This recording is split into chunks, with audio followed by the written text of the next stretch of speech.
iniziano a farsi sentire anche i tifosi della Gevova Scafati. Logan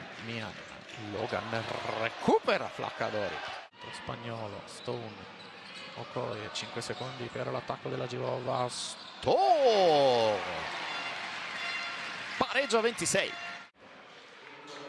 Il professore che qui era riuscito a battere molto bene la difesa della Gevova.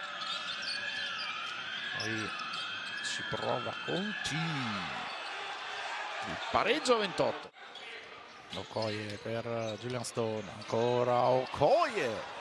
Buona la difesa di Flaccadori, allora può ripartire la Dolomiti Energia. Lockett per Grasulis. Top scorer di giornata, quota 14. Pensate che il miglior realizzatore di Trento finora è Flaccadori con 7. Grasulis, pensa lui. Grasulis contro Okoye.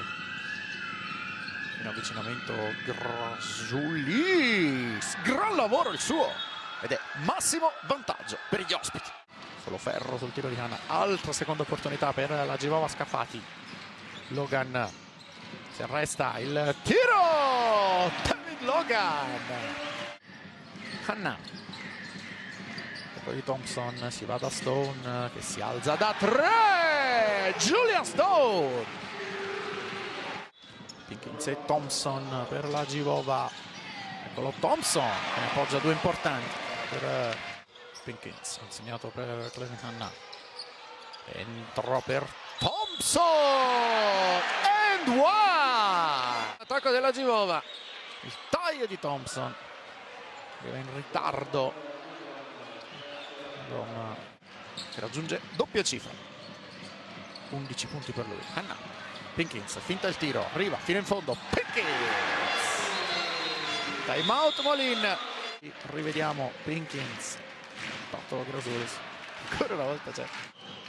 Sul meno 11 ci prova Matteo Spagnolo contro Okoye. Spagnolo per Forrai. Fuori. Grasulis si alza da 3.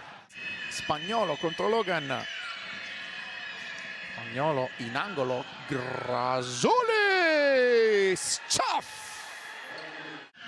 Spagnolo contro Logan. Spagnolo si lotta a rimbalzo. Thompson. Spagnolo. Ancora lui. Ancora Matteo Spagnolo. Stone. Il tiro. Si lotta a rimbalzo.